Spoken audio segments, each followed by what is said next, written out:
we stay in achievement. Some people achieve to not feel. And so this practice really brings us back to ourselves. And it's so simple. It's so powerful. Almost anyone can do it. Welcome to the Feel Great with Kate podcast, where you'll learn how to master your health to achieve more in life. I'm your host, Kaitlin Bornkamp, a CPA turned nutritional therapy practitioner. Together, we'll be unpacking powerful forces that are shaping your daily habits, providing effective ways to account for your health with practical strategies, and uncovering powerful insights to why your metabolic health is the key to fuel your energy, longevity, and success. My mission is to help more high achievers like you stop trading your health for your wealth. Let's dive in. Hey everyone, welcome to another episode of the Feel Great with Kate podcast. I'm your host, Kaitlin Bornkamp, a CPA turned nutritional therapy practitioner. I'm really excited for today's guest episode. This is someone I've worked with personally, whether or not he knows it. He's had a really big impact on my personal journey over the last few years. I'm here today with Jason Amoroso, and what he is an international performance coach.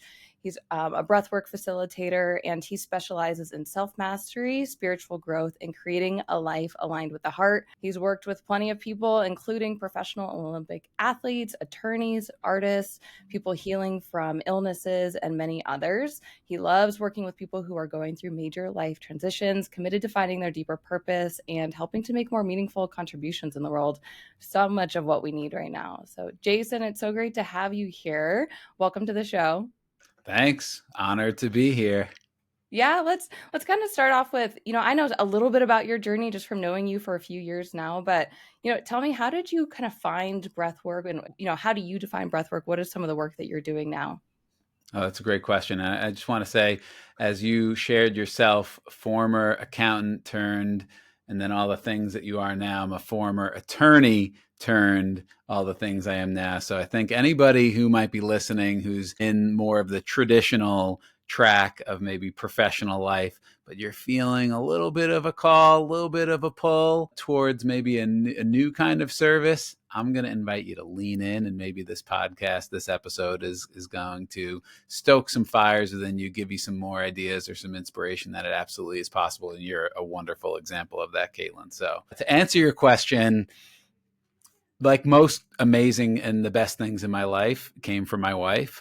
So I had just started working for the San Diego Padres as the director of professional development, basically head of like mental skills, peak performance on field, personal growth and leadership development for major league teams. Have about 26 to 30 major league players and then their staff, as well as at the time we had an extra minor league team. So it was total probably about 250 players and 100 staff members. That's coaches, that's front office staff, and people that just anyone I could help, I was there to help. So I just started doing that. And my wife, we've been together since I was 16, since we were in high school. And we were married at the time with 4 kids. And getting date nights, it's very easy when you're married with 4 kids and both working a bunch to kind of be ships passing through the night. And so we had to make an effort to go on a date night.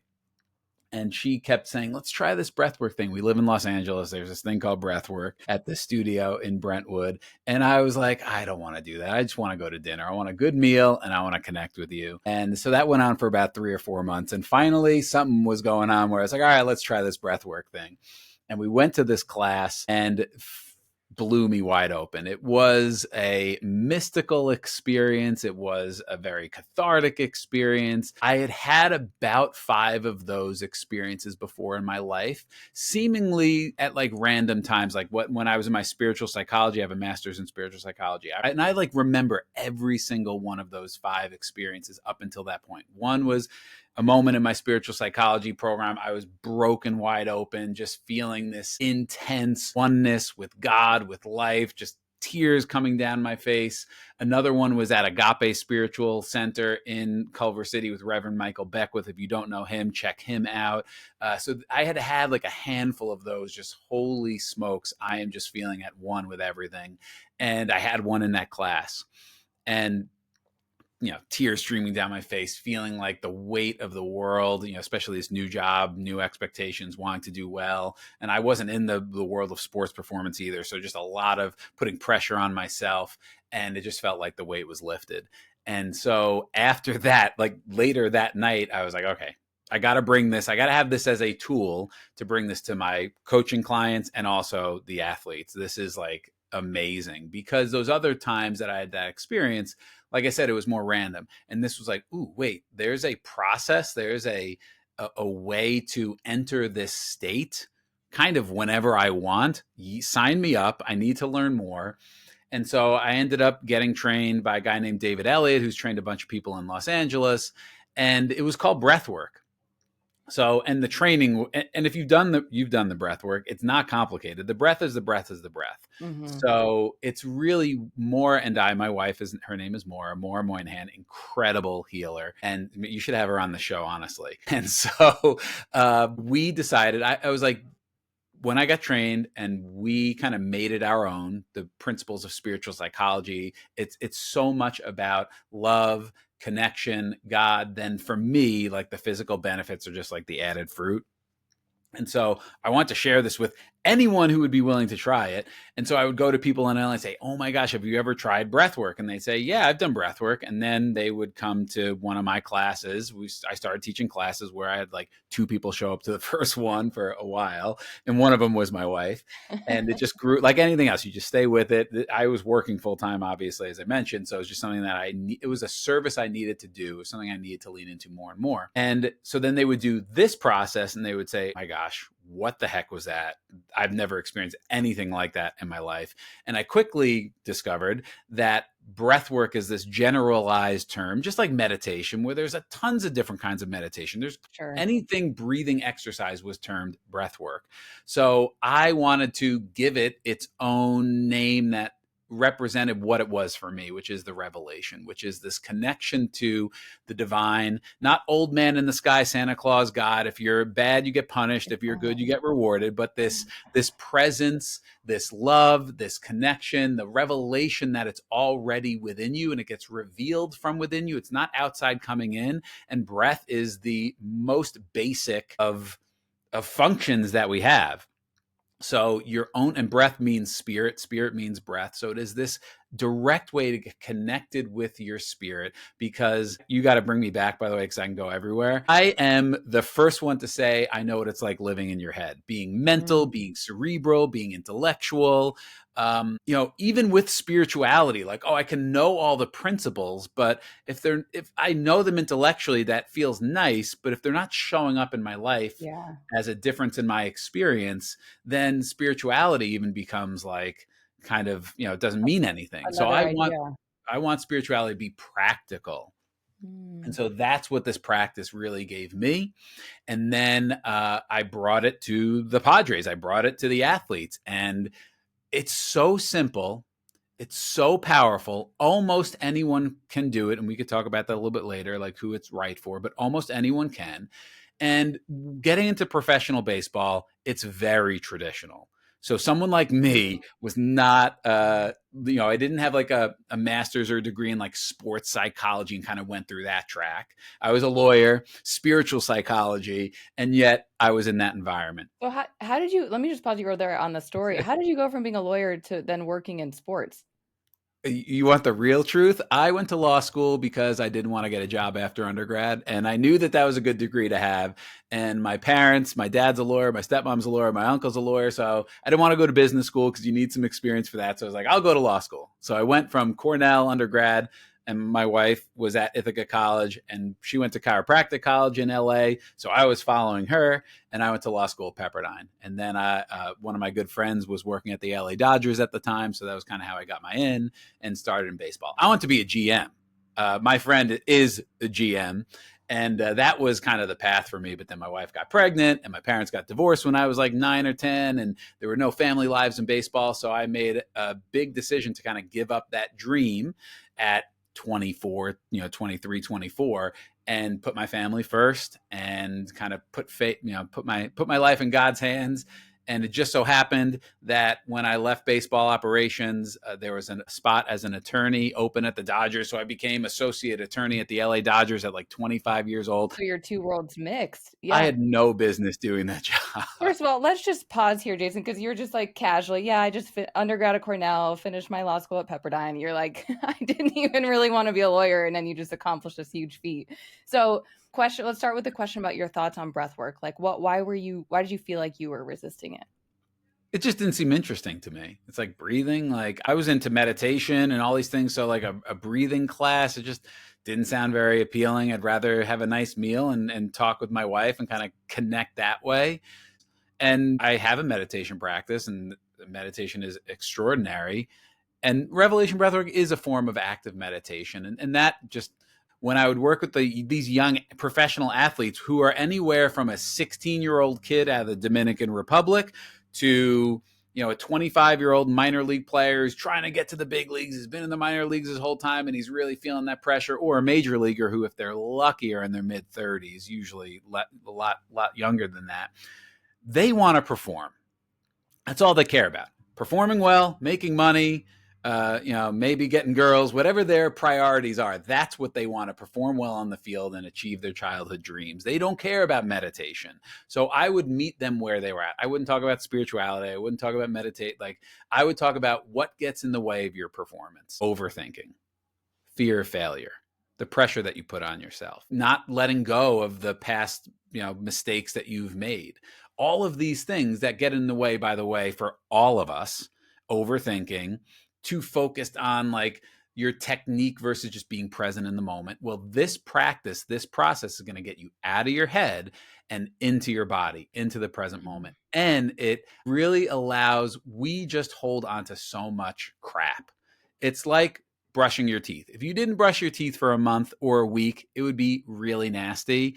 We are like that energetically, our energetic hygiene. We don't really realize how much we're carrying, how much is just kind of on us, from the news to the stresses. If you got kids, you got work, you got demands, the to-do list is never ending. It's like we don't realize how much builds up. Just like if you didn't brush your teeth for a couple days even, you'd be like, ooh, my mouth is nasty. Well, this is like energetic hygiene. And as we do this breathing process, this active breathing process we do it in Revelation Breathwork for 30 minutes, but you really, anywhere from like 7 to 10 minutes is where you start to kind of get out of your head and feel more in your body.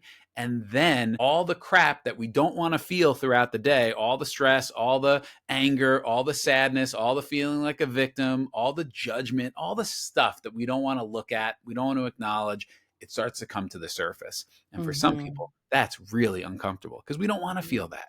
So we stay distracted or we stay busy. We stay in social media, we stay in alcohol, we stay in porn, we stay in drugs, we stay in whatever it is to not feel. We stay in achievement. Some people achieve to not feel. And so this practice really brings us back to ourself, where we can escape. We can get up and stop doing it. I've had so many people in a class at the end, they were like, oh my gosh, it took every ounce of willpower and courage to stay on the ground and breathe, because every part of me didn't want to feel and wanted to get up and leave. And I stayed, and it was the best decision I've ever made in my life. I've had so many people say that. I didn't realize how much I needed this. I didn't realize how much I was carrying. So back to the young athletes, I meet them where they're at. We do this process. They get out of their head.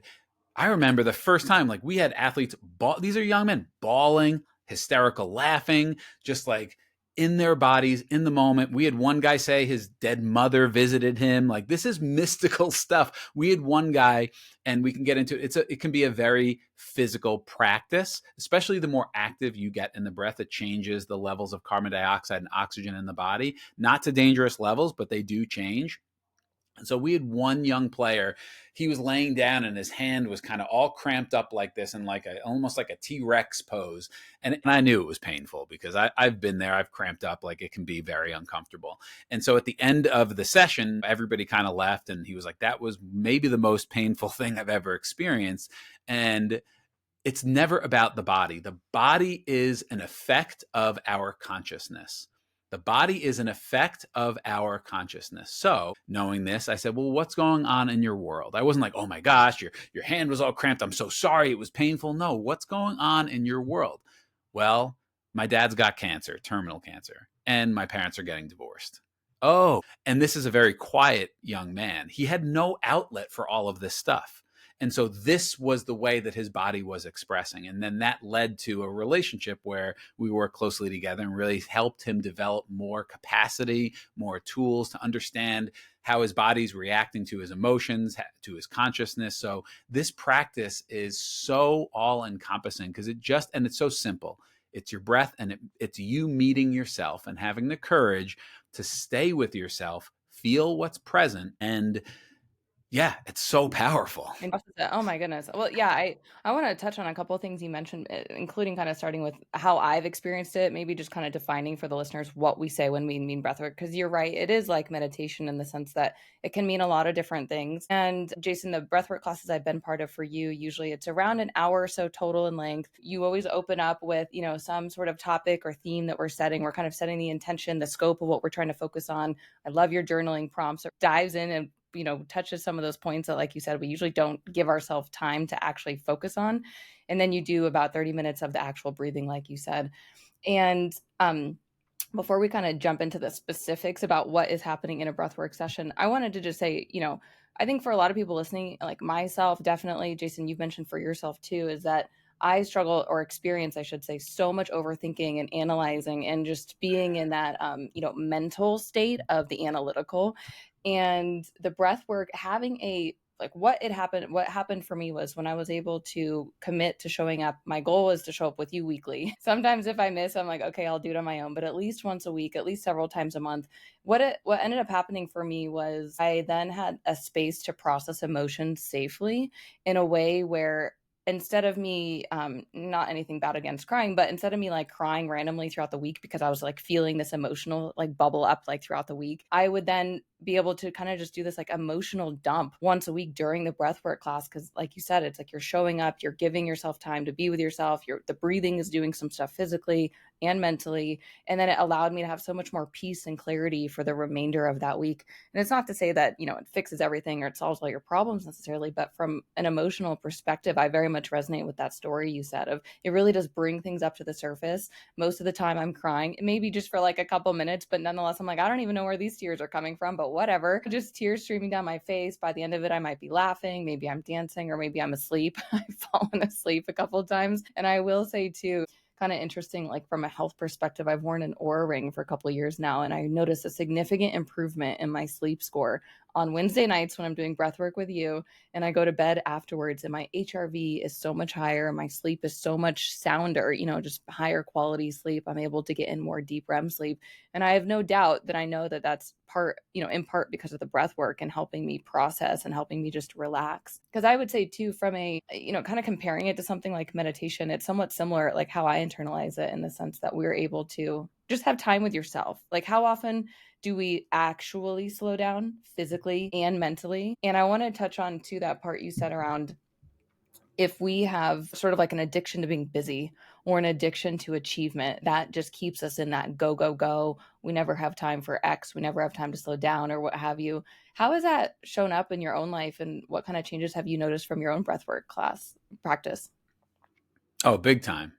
Big time in terms of just being more present. When you talk about overthinking, it's if we think about safety, the part of us we want to feel safe. The overthinking is, I would say, an ineffective way to try and control the world. If I can think about all the variables, plan, control, be prepared, all the things, then I can mitigate risk. If I can mitigate risk, then I'm safer and I can relax. So even there's an addiction, I would say, to like thinking and overthinking, believing it's going to keep us safe. When we feel safe, we can open, we can soften, we have access to more inspiration, more creativity. We feel more empowered and less of a victim, but more of an owner, having agency over our life. We're more generous when we feel safe.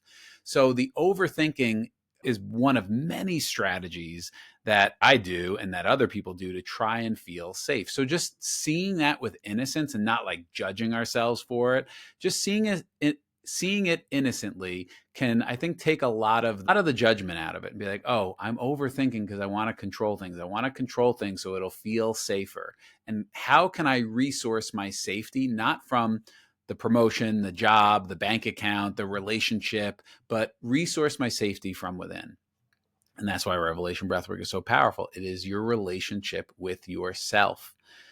So the other thing I wanted to share is, which I just think is just a fun thing to share, some of my 3 favorite ways that people have described Revelation Breathwork. One is like it's having an energetic enema, which kind of to your point, like each week I'm having an energetic enema, I'm getting it all out, I'm hitting the reset button. And I think that's a great practice once a week. If we can't set aside 1 hour once a week for our emotional hygiene, our mental hygiene, our spiritual hygiene, like what are we doing? And maybe you have other practices. Like I do a lot of stuff just because that's where my heart is. And once a week, I think is a great practice. Another one of my favorite quotes is Revelation Breathwork is like plant medicine without the plants. I know plant medicine and psychedelics is really kind of growing in more popularity with different podcasts, and it's kind of becoming more mainstream or acceptable. I've never really been called to plant medicine, and the breath, I've heard a lot of people who've done plant medicine, from ayahuasca to ketamine to psilocybin, say that this was just as impactful, and some people prefer it because they don't have to take substances. You can really get to that same place without those kinds of things, which is, I'm not judging them as bad or wrong. Like some people are really called to them and they can really help people. And there's a way to access that space from your own self. The third thing that I think is really powerful that people have said about Revelation Breathwork is that it's like 10 people have said this to me. It's like 10 years. Some people say 2 years. Some people say 1 year of therapy in 1 hour, because a lot of talk therapy is mental.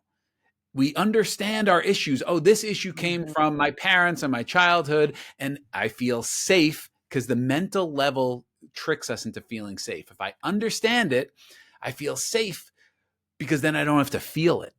Right. So let's talk about our issues. Let's rehash them. Let's understand where they came from, but not feel them, because that feels risky and scary.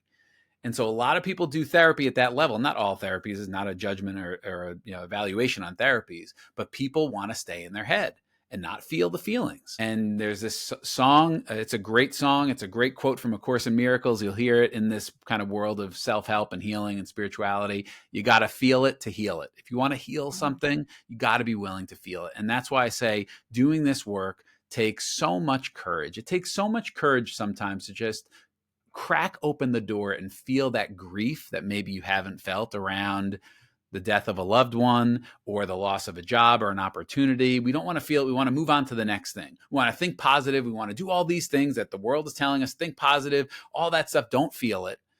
And there's so much freedom and power in feeling. Energy, emotion is emotion, energy in motion. It wants to flow.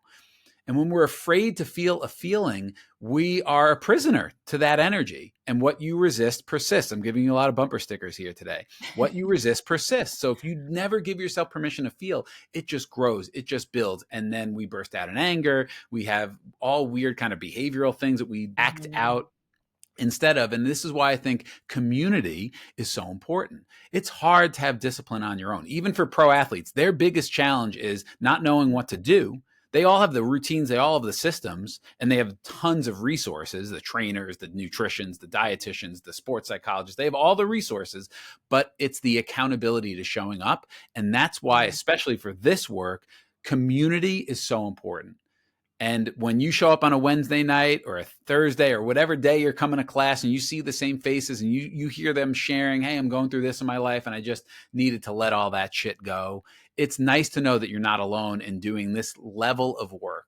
And it's not always easy. So I'm here to be like, you got this, whoever it is, you're safe here to feel. And maybe you don't feel for a while. You're just kind of going through the motions. But at some point, if you have that courage to just crack open the door, let the floodgates open, everything that you want is on the other side of that.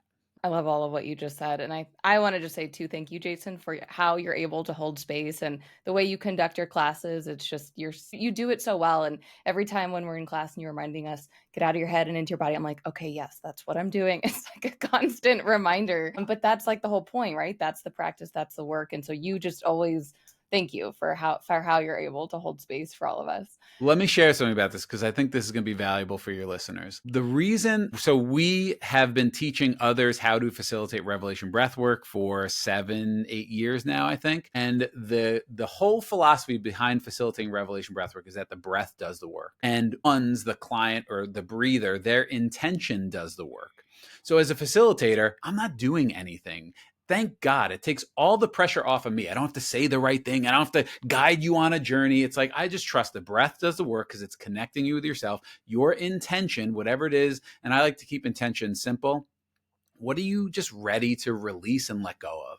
Might be an emotion. It might be a story that you're telling. It might be a judgment. It might be whatever, you're ready to let go of. And what are you ready to receive? So we release and we receive. What are you ready to call in? More courage, more patience, more love for myself, more generosity. And that's all it takes. And then that's why holding space is so easy. I don't have to do any of the heavy lifting. The breath, spirit, God, the intention, the miracle, the mystery does all the heavy lifting. So just to share that. And that actually is really important, I think, for people in their emotional capacity. So many people are afraid, going back to what I was saying before, afraid to feel an emotion. They don't want to feel it. I think that's actually spot on.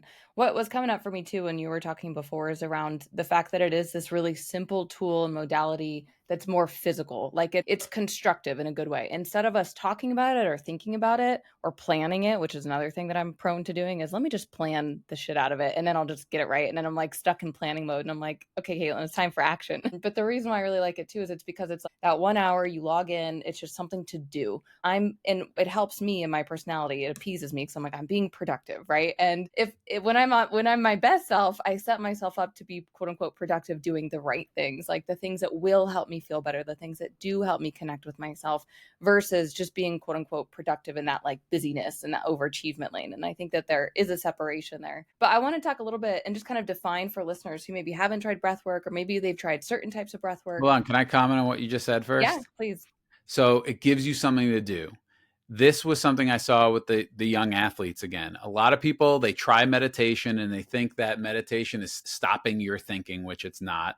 But they're like, they get distracted or they get bored. And one of the cool things about Revelation Breathwork, and I think that makes us different from a lot of other kinds of breathing practices, is we play music. And the music has a rhythm and a beat like music does. And the kind of music we play is varied. It's not, I think a lot of people think meditation music. They think of like sound bows. They think of Just like Zen. didgeridoos or like spiritual mystical music. We play everything from, I don't know why the Doors just came up, like hip hop. We play pop. We play rap. We play folk. We play gospel music, like India Ari, Aloe Black, like you name it, we've played it. Kanye West, Jay-Z, like, and you're like, wait, how are you breathing? How are you doing this to Rage Against the Machine or The Killers or Coldplay? It works. And it gives your brain in the beginning, because you're in your head, something to do. Okay, I've got this rhythm, belly, chest, exhale. Let me see if I can match my breath to the beat. Okay, I'm doing well at this. Like it gives our brain something to feel like it's doing. And then before you know it, after about 7 to 10 minutes, that thinking brain that is the narrator of every moment of your life just kind of fades to the background. And you're still very present and aware. And sometimes you're aware of the music and sometimes you're not, but you're still aware and breathing. And that's so powerful. It kind of tricks people that don't like traditional meditation into getting to that state. I love that. And I think that's the exact route I wanted to go into, is kind of understanding what are we doing during breath work? Like, what is it? And it's just as simple as you just described, Jason, which is you're leading us through the class. Okay, we do some journaling. We get to the music time and you tell us, okay, go ahead, lay back, get comfortable. And it's just as simple as that. Breathing, belly, chest, exhale, listening to music. And that's it. You just continue that same path, same rhythm for, around 30 minutes, listening to the music. And that's the beauty of it, is that you're doing something constructive. You're also kind of changing your body physiology a little bit in terms of the breathing, increasing more oxygen from what I understand. And then also too, it's like giving your body, your brain something else to think about. So it's like in a way meditative, because you're just trying to focus on your breath. And it's the practice of like getting distracted in a thought. And then sometimes I'm like, oh yeah, Kaitlin, we're here for breath work. Keep breathing. There's definitely been plenty of times where I'm like, half judging myself because I wanted today to be a really good one, and I like couldn't really drop in. And I'm like, Kaitlin, this is the practice, this is the work, so it's just this constant feeling of, am I doing it right? Reminding myself I'm doing it right. There's no wrong way. And I have to say too, like on the point of the music, I really enjoy that part because you, Jason, you're so good at picking the topic of the night and mirroring that with the playlist and the words and just having it like, I've had some really profound realization or revelation and things that come to me just from way of the lyrics and the songs and like the journey that you put us on. So I've always wanted to know how, like, what is your process for creating playlists for each of the classes? Well, like anything else, I put in my 10,000 hours. It's a lot. In the beginning, it would take me like 2.5 hours to make a playlist, which seems insane. And then now, thousands of songs that I've got in different buckets of playlists for different themes. That's the other fun thing we do about the themes. And I don't know anyone else who's pairing kind of the themes that we do with breathwork. So, for example, we just did a 12-week series, so 12 classes on the idea of overcoming fear, overcoming the fear of rejection, overcoming the fear of failure, overcoming the fear of unworthiness, overcoming the fear of death was one of them. That was the last one. But each theme, you can find music with, artists, musicians are poets, man. Lyrics are so powerful. And if you're somebody who hears the lyrics like me, you could have one line in a song that just hits you in your heart, hits you to your core. Landslide is an amazing song. You play Landslide for people that are middle aged and they lose it because like, I'm getting older too, and they're crying and they're feeling all the getting older and their kids and like love and am I on the right track and all the things. I love that song, and it's so powerful. There's so many songs where the lyrics, the energy of it just hits you in your feels, in your heart, and it can burst you wide open. So yeah, it's a big part. How do I do it? Honestly, it's a lot of intuition. It's a lot of what do I like? If I listen to a song, sometimes I'll get goosebumps and say, all right, that's going in. So yeah, it's a lot of fun. It's the art. It's like a DJ. I mean, DJs mix other songs, I think. It's kind of like that. But with the themes and the energy, it can be really impactful. Yeah, oh, totally. I mean, there's one song, like just to kind of make it really personal here. There's one song. So my journey, I don't know if I've shared this with you directly, Jason, but part of why I actually got into nutrition and do some of the work that I'm doing now and why I actually ended up leaving my corporate career to be, an executive health coach and speaker is that at one point in college, I was experiencing an eating disorder and I was feeling so much shame and so much hate towards my body. Food was the enemy. And there was a song I remember around that time from Sia. It was like before she got big and came out. And there's been a couple of breathwork classes that you've played that song, and it just immediately takes me back. I've done so much healing from hearing that song again in breathwork classes. And yeah, it just is, the songs have an ability to basically transport you and almost bring out within your mind whatever it was that you wanted or needed to process around, like whatever, like you said, it's like the breath is doing the work, and the whole thing together, the breath work and the song and your guiding will mean different things to each person depending on what you need or what you're going through. And I just can't say enough good things about it. The fact that it's just so simple. You show up, you breathe, you listen to music, and like you said before, you walk away with this profound experience. Is every time, super impactful? Maybe not. Like I said, sometimes I've fallen asleep and I haven't felt like it's been like, emotionally I didn't have the biggest like aha moment, although I know it's still good for me. But yeah, it's just one of those things that's consistent. You're able to do it, repeatedly, and it's in a safe space. So I would want to ask you, Jason, for those who are in a corporate world, in a corporate lifestyle of just burning the candle at both ends, very much high achieving mindset, very busy. Maybe they don't realize how much they're keeping themselves busy, but what would you say to them is a good place to start? Honestly, the first question that popped in, or the first answer was like, why are you doing what you're doing? Evaluate your life choices, not in like a judgmental way, but in a serious question, like, what is my life about? Why am I doing what I'm doing? Why am I so busy? Do I love this? Is this something that I kind of the expectations of other people? Am I enjoying this? Is this part of my dharma, my mission on the planet? Because we are here for such a short time. My brother died 4 years ago now in 2021 of pancreatic cancer. He at the time was 45 years old. So when he got diagnosed, 9 months later, he was dead. He was one of these people who was saving all his money because whatever. He saved all his money, very frugal. He was the one who just, and he died. And he died with a ton of money in the bank, and he died with a lot of things he wanted to do. And so what are we doing here? And not everybody's had those kinds of experiences in their life to kind of wake them up, but that would be the first thing is why are you doing what you're doing? And it's never too late to just plant a seed that maybe there's something else you want to be doing. Even if you're like doing the corporate thing and you find something that you love on the side, it doesn't have to be a side hustle and a side business, but like you give your heart to that. You create in that way to nourish your soul. So that's the first thing. What was the question again? No, that's perfect. Where would you say to start? In terms of a breath work, let's relate it Yeah. to breath work too. What would be a good, like, should they just show up to one of your classes, or are there things that they can do on their own to start with breath work? Yeah, it's like with the athletes that had never meditated in their life. I would say just start somewhere. It doesn't even matter what you do. Just start and do a practice. Like just start. It doesn't matter. So with Revelation Breathwork, though, we have a free 3-part series called Breathwork for Beginners. And it's really Revelation Breathwork for Beginners, where the first part is about 7 to 9 minutes long. We're just teaching you the breath technique so you can get comfortable, how it feels in the body.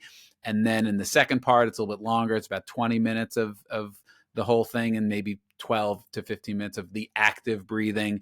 And you feel a little more what happens when you get active that longer. Maybe you're making a little bit of noise because that's important too to express. Maybe toning means like you just go, and we don't realize that tones your vagus nerve, which brings you more into balance, the nervous system, rest and digest.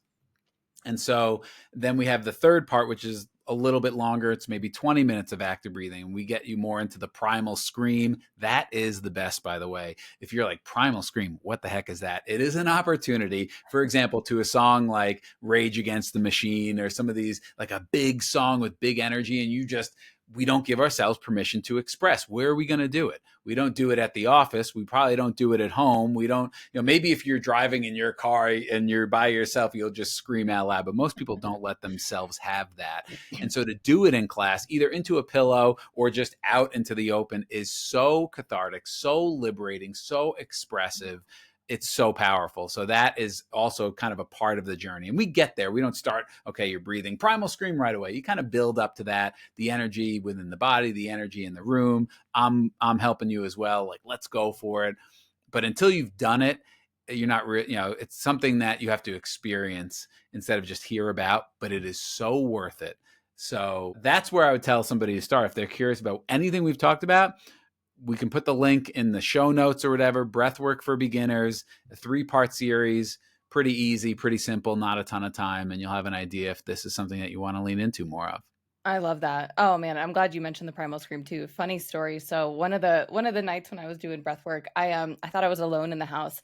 And we afterwards I come out and my partner had gotten home and he's like, "Why did I just hear you yell fuck it during my primal scream?" Sometimes we I just was got to yell fucking. It feels Yeah, good. it's just like this internal joke now, inside joke that we have. But no, you're absolutely right. And the other thing that was coming up is as we've been talking about the power of having this regular breathwork practice that you can have an outlet for is the fact that if you are working a corporate job, I mean, really any job, but specifically corporate job, because you can't really show up. You have to be very politically correct. Like that was my story, especially being in public accounting and then being in finance consulting. It's like I was literally paid to be PC. I was literally paid to be politically correct as a consultant. I didn't really have many outlets, maybe, happy hour with the girls or, just calling a friend to vent and stuff. But having an outlet specifically with like a primal scream that you can actually build up to and just release whatever needs to come out is rare in today's modern world. And the other part too I wanted to touch on of what you mentioned is the toning part. I'm learning a little bit more about that, but I find it really fascinating, even just, the pointing to my throat here, humming, or just Mm-hmm. doing something as simple as like horse lips, like when you go, and you just Yeah. like release things out. And there's more benefit to us physically than we realize because there's vibration and sound and things that we're processing. And my mind works such that I'm always really curious of how did we get here? Why are we doing what we're doing? How did people in other cultures and other times do things? And I really do think that there's something to be said around tribal dancing and tribal singing and tribal music, where if you think about, people dancing around a fire, it sounds and it looks kind of almost like barbaric to us now. However, if you can really appreciate that what they were doing is moving their bodies, stomping their feet, humming, screaming, yelling, smiling, crying, dancing in a way that they were able to express. And we know that that's been very present in cultures around the world through eons. And so now to think that we live, kind of just literally buttoned up, and I just got really straight in my chair, right? Where it's like, we're just supposed to like walk like this and not step outside of the With box. our head down, by the way, on Yeah, our yeah, phone. head down on your phone or computer. That's the only acceptable position. Just kidding. We need these outlets. We need these outlets. And I just can't say enough good things about, Jason, your work and your wife's work at Revelation Breathwork. I'm really glad you mentioned that 3-part series. I actually, in my mind, I'm going to start including that in some of my client links, resources for them, because again, having these tools at our disposal and of being able to do it in the comfort of your own home. Maybe one thing we haven't shared here yet is that your classes are all available online, live and recording. There is something really powerful about joining the live classes, I find, especially, you've always encouraged us to pop on video, even if, it's end of the day or whatever. It's like, just pop on video. There is a different energy around that. Going back to accountability real quick, the amount of times I have said, oh, I missed Wednesday's class. I'll watch a recording this weekend. Like,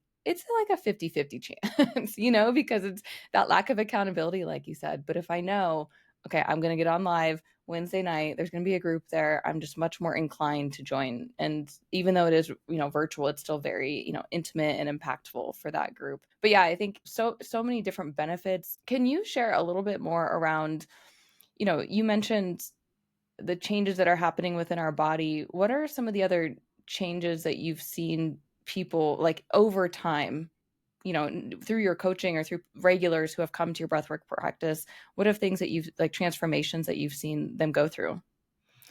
Yeah, the biggest one is more at peace, honestly.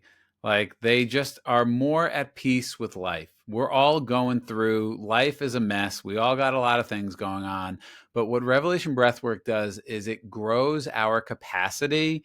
This is going to sound weird. It grows our capacity to be uncomfortable. You hear this, get comfortable being uncomfortable. What happens when we are constantly, our nervous system, which is trying to keep us alive in a physical body, is constantly looking for threats. And so it's always scanning the environment. Where are the dangers? So we're always activated in this sympathetic nervous system, most of us. Stress, all the things we see in the news. So this develops our capacity. Revelation Breathwork develops our capacity to stay with ourselves when we get activated, when the sympathetic nervous system, instead of checking out, which is what most of us do. We don't want to feel, like I said, we dive into drink, drug, whatever the achievement, shopping, whatever the thing is, to not feel.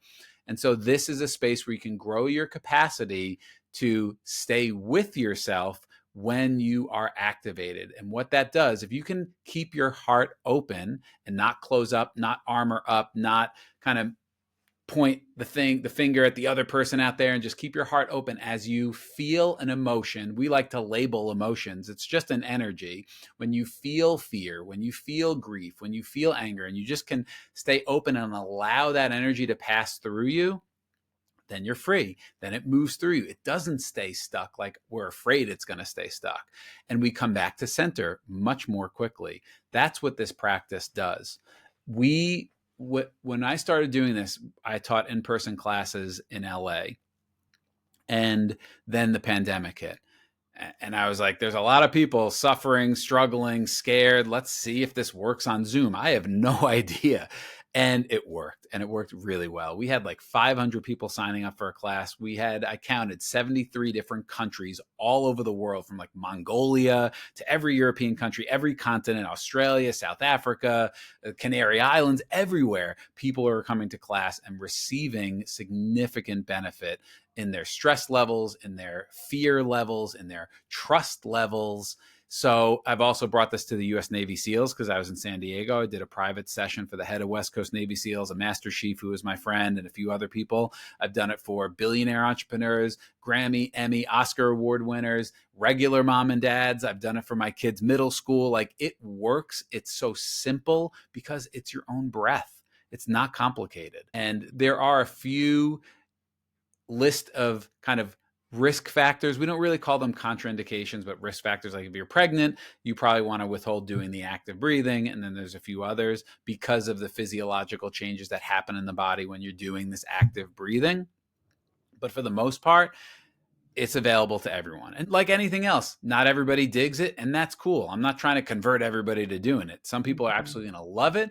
Other people, they're not going to care for it, and that's fine. So find your thing. Try it out at least, I think, a couple times, because the first time is so unique in the body. You get these lobster claw hands sometimes, not every time. That can be uncomfortable. You can get really hot or really cold, really sweaty. You can feel like your body's stuck to the floor. There's so many physiological sensations that can happen in a session that the first time it's like, whoa, I've never felt anything like this before. And then you come back and you're, okay, I'm a little used to this. I can relax a little bit more while I'm maybe have the lobster claws. And then you can open up a little more and experience. To me, it is a conversation with God, honestly. It's soul work for me. It's remembering who I am outside of body identification, because the body's afraid all the time. It's in survival mode, fight or flight. But my soul knows who it is. My soul is eternal. So what I've noticed too, when you talk about what I've noticed with people, they've said they are less afraid of death, because Revelation Breathwork is at the same time both a very in the body experience. You're feeling yourself in the body, and also kind of an out of body experience where you're like, I'm so present, but I'm not aware of my body at all.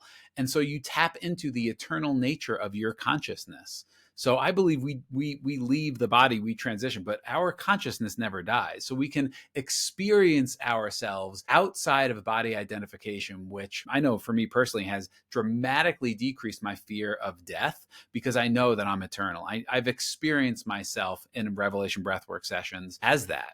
And other people have shared the same with me. So we've had all kinds of mystical experiences, like I said, conversations with God, Jesus, dead relatives, going to other dimensions and universes, all different kinds of things. But let me say this, in a Revelation Breathwork, at least with me and our teachers and my wife and anyone that's in our world, it is a very safe, contained, light-filled environment. You're not just opening yourself up to anything, anywhere. It really is with the intention of love. So I want to share that for anybody who, might be concerned there, Sure. without going too far down the rabbit hole. Yeah. The other thing I want to mention too is, if please definitely, like Jason said, try it at least 3 times. I think it's a good bare minimum, and you'd never have to come off mute or be on video if you don't want to. So just rest assured that, you don't have to speak, and, you can just kind of listen in the first couple if that feels good to you. So really low pressure, but high return on investment. I know I was telling you earlier when we were talking that I feel like of the things I can and I choose to invest in for my health, and especially, return on investment for time, return on investment for money, and just effort for what I get out of it.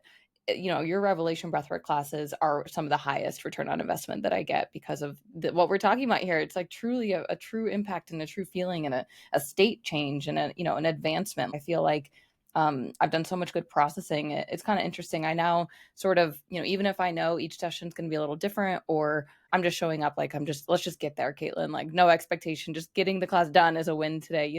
I get so many good insights and things come to me. I'm excited to write down things that came to me after class. Oh, that was a really good idea. Or, oh, I didn't realize this before. So you might be surprised how much processing you can do emotionally and analytically kind of in a class. Yeah, and some people use it for that emotional release. They're just carrying, like, when my brother was dying for 9 months, like I was processing the grief while he was still alive. It's like, we hope you're going to live, but we're also grieving that you're probably going to die. Like all of like that energy in class, in my own revelation breathing, and in facilitating, because it's about the space. And so, because we've had pregnant women who are prohibited from doing the active breathing, we've had them come to class, but just Shavasana, like regular nose breathing. And they have said, because they've done Revelation Breathwork active before pregnancy, and then they were in the space, but didn't do the active breathing during pregnancy. And they have said that they've had as profound experiences in class, not doing the active breathing. Why? Again, it's the space, it's the intention. It's really a safe space to open your heart to love, to whatever's present for you. It is such a gift for oneself to let yourself be where you are, to feel whatever you're feeling. That is such a gift. And so some people come to class for emotional processing. I'm stressed out, I'm struggling, something hard's going on in my life. Other people come to class for inspiration. Like, writer's blocker. I just want to see what next big idea comes into my head, because I'm grinding in my business, trying to figure it out. We're always trying to figure it out. And when you let go of trying to figure it out, you take the lid off and divine insight, divine ideas. When you're not thinking, when you're just washing the dishes, taking a shower, going for a walk, that's when the inspiration comes in. Breathwork is just another form of that, because you're not trying to figure it out. The lid's on when you're trying to figure it out. So open up the lid, get out of your own way, and receive the guidance, the inspiration, and the goodness that's always available. Like I say, God does not withhold from us. God's not hiding from us. It's everywhere all the time. We're just not receptive to it because we're trying to drive the ship. We're trying to control everything, figure everything out, manage the mystery. And so we don't have access to it. And then we're like, oh, God's not real. God's not working for me. Why is this? Well, you're doing it all. There's no space. There's no room for anything else. So anyways, sorry. Yeah. Go off. No, I think that's great. I mean, so much improvement and increase in creativity and ideas, definitely. I also I think like how you tie it back into your audience. I like that. It's good. Yeah. I mean, to be honest, Jason, I'm like, I could talk to you for hours, and I know I want to be respectful of your time and our listeners' time. But I mean, I think too, from a spiritual context, I do believe in the concept that ideas are kind of alive and that ideas are energy, and we're kind of opening up our receptors, if you will, in our brain or our mind, our consciousness to receive new ideas. And you may have the best idea, but if you don't do something, if you don't act on it, or if you don't integrate it into your life in some way, like it's going to leave and go somewhere else. And that's been proven in history of different times and some really cool examples. But can I say something real quick that before Sure. I don't want to forget this? I think a lot of people leave the corporate world for a lot of reasons. And let's just talk about people who are drawn to like wellness or healing or spirituality in the corporate world. Just they don't fit in that world anymore. Maybe they did, like me, like grown up traditional. This is what you do. You go to a good school, get good grades, go to grad school, get a job, work your way, like all that stuff. And then at some point, it just definitely doesn't fit. And so a lot of people get out of that to do their own thing. Let's wellness, healing, spirituality. And they want to bring other people with them. Like, you are unhappy like me. Like, there's this whole other world over here. And part of my thing is fine.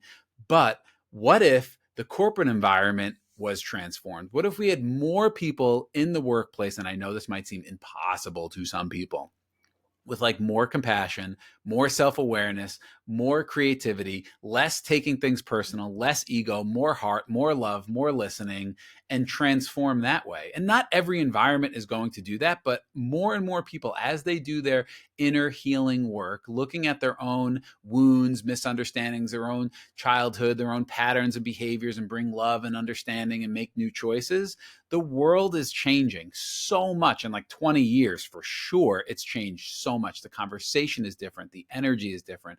So we don't necessarily like the corporate world can be this like cold, cutthroat, win-lose environment, ego place. It can be. But if you're in that, and let's say you're in it right now, maybe one day you plan on leaving, but you're in it right now, you be the presence of love. Like Gandhi, you be the change you want to see. And the hard part is giving up control. Like, well, then how will that affect my career? How will that affect my money? And then we go into fear mode and we go into manage mode. But what if you show up as the presence of love? What does that look like? I don't know. Ask yourself, what does it look like to be the presence of love today with my boss who's an asshole, or my boss who doesn't value me, or the culture of this company that's dog eat dog? What does it look like to be the presence of love today? I don't know, but that's my question. And I'm going to live in that question today and see all the different opportunities. Maybe it's a smile to the person at lunch. Who knows what it looks like? But when you live in that question, I promise you, it will change your life. It will change the way that you see the world and the way that you see others. This great quote, and then I'll be quiet. It's very simple. It's from A Course in Miracles, probably a bunch of other places, is be kind, for everyone is fighting a hard battle. We're all going through our own shit inside in our own dialogue, our own self-judgments, our own fears, our own desires. Like, we're all going through it, but we put the mask on so we don't see that. But as you start, as I start to see that more and more inside of myself and acknowledge my own battle and bring in my own empathy, forgiveness, love, kindness to myself first. That's why it all starts with you. Then I can show up that way for others and see them for who they are, which is a child of God, an emanation of life itself in form, a miracle, an opportunity. When people are most connected, there is only love there. And that's why in some of the big, we live in North Carolina, Hurricane Helene hit, and like there's a lot of other places that have gone through a lot of stuff, both like wars as well as natural disasters. it's so amazing, heart-opening, miraculous, expansive to see people showing up for each other, putting their differences of politics or whatever aside and coming together as human beings. That's what this whole thing is about. It's those small moments, not to get anywhere at the end, whether it's money, status, whatever we think we're trying to get to the end. It is in the moments that you get to decide what you stand for, what you're going to express, and who you're going to be. That is all of life, the journey. So well said. I'm curious, your background in law, my background as a CPA, like I feel like in public accounting, at least, I've seen a big shift into what you're describing, like more room for empathy, more room for, human-led work kind of approach, definitely more room for wellness. I've had a few conversations with, leaders in the law space, and I feel like they're a little bit further behind just on the couple conversations I've had. And my takeaway from it was it's just so much more cutthroat, or maybe it takes a certain personality type to be okay and desire to have a degree in law, because it is very kind of I don't want to say rigid in a bad way, but just, there's a lot of stuff that you're working through. There's a lot of rules you're working through. And in order to kind of have a career in that space, you kind of have to have like a more of a binary mindset, maybe is kind of how I'm thinking about it. But I'm curious, Jason, if you feel similar, just, and like, are there certain categories of industries, maybe like sports, for example, they seem more open to it than the law space because it was more performance driven? Or what's your take on that? To be honest, I don't know. I haven't really gone into the legal world and done this for big law firms. I know that there are people who are interested in living a more balanced, peaceful, joyful life, even in very high demanding, high pressure environments like pro sports. There's the best part about my 7 seasons at the San Diego Padres. And we had one of the best minor leagues in all of baseball for those 7 years because of the amazing people. And we had a really good major league team. And I think the Padres now are the best team in baseball as of now, like a month in, which is exciting. But it's the people. It's the people. It's the relationships that you build. And there's some incredible heart-centered, very ambitious, very driven people in pro sports. But at least where we were at the Padres, growth mindset, open to Revelation Breathwork, kind of cutting edge stuff.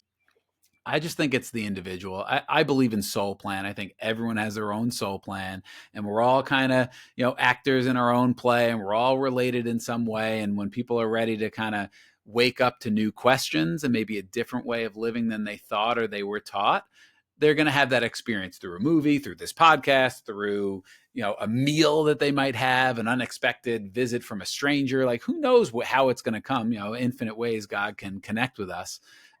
So yeah, I can't answer that question about the corporate environments there. I think that's a fair answer. One area I've been trying to focus on for me is this idea of continuing to do certain practices daily, weekly, for my own health, for physical health, mental health, not just to get healed or to get better, but just to maintain in a good way, to come out of this mindset of I have something wrong with me or there's something I need to fix, and into this mindset of I want to feel good, I want to live well, I want, kind of swapping it. So on that topic, Jason, I'm curious, for you, when you're short on time, what are some of your non-negotiables that you do to maintain your own well-being? So the first one is journaling. So valuable. Just writing whatever's on my head, getting it out. Not like planning my to-do list, but what am I struggling with? What am I grinding on? What am I not able to kind of see past?